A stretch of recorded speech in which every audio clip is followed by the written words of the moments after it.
رد کے لیے بات میں نے کہہ دی. بہن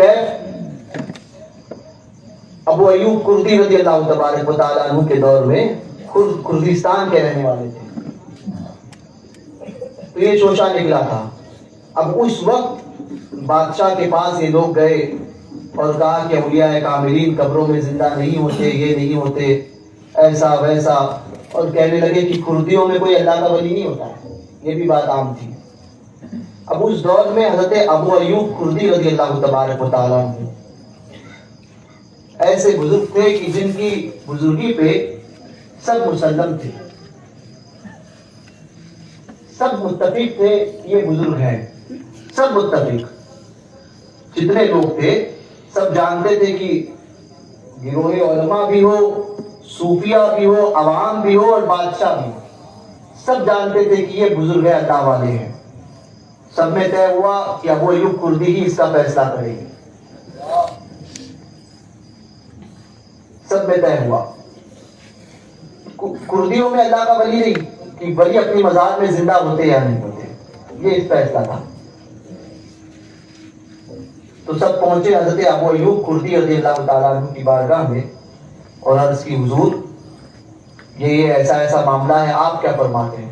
حضرت ابو ایوب کردی نے فرمایا کہ نانا آج کیا جواب دوں, آپ لوگ کل آئیے گا. کیونکہ کچھ ہوتے ہیں نا جو کہا جاتا ہے نا کہ لاتوں کے بھوت باتوں سے نہیں مانتے.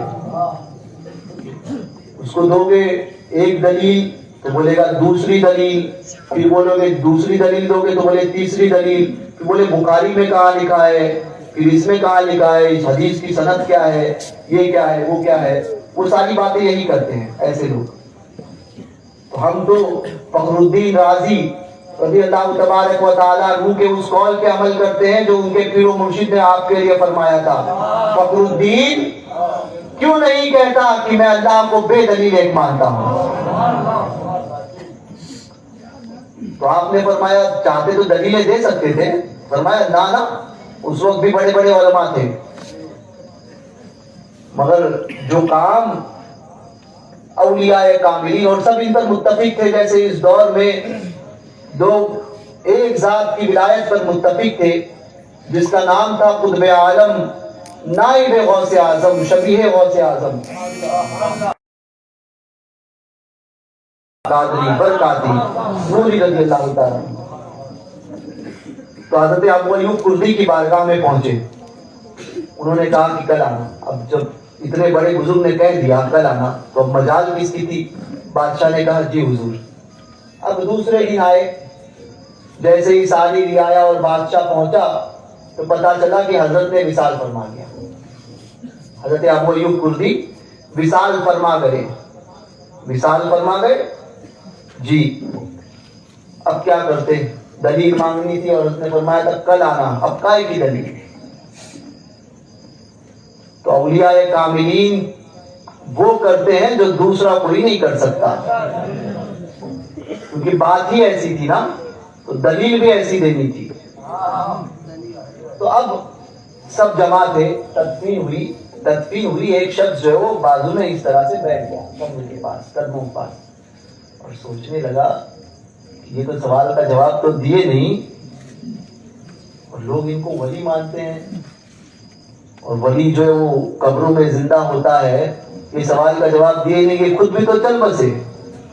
لوگ ولی مانتے ہو, کیا کردیوں میں بھی اللہ کا ولی ہو سکتا ہے کبھی؟ یہ اس کے ذہن میں بات آئی. یہ ذہن میں بات آنی تھی. حضرت ابو ایوب کردی رضی اللہ تعالیٰ عنہ نے 1 لاکھ ماری مزار سے. فرمایا ہاں اب سب جمع ہے. فرمایا ہاں اللہ کے ولی قبروں میں زندہ ہوتے ہیں اور کردیوں میں بھی اللہ کا ولی ہوتا ہے. جو پیر باہر نکالا آج تک باہر ہی ہے. تو میں نے اس قدموں کو چوما, دیکھا ایسا ہاتھ لگا کر جو میں نے وہی اسلام معذرت کی وہ نہیں جا رہا, ٹھیک ہے. تو چوما, وہ ایسا پیر مبارک کہ ہاتھ رکھنے کے بعد میں یہ محسوس ہو رہا تھا کہ کسی زندے کا پیر ہے. پیر سے انگلی کو ہٹائی تو وہی خون جمع ہے، اور وہی جیسے ہی انگلی ہٹائی تو خون جو ہے وہ انگلی رکھی تو خون جم گیا، ہٹ گیا، ہٹائی تو پھر جم گیا. یہ حال وہ نشان انگلیوں کے آئے.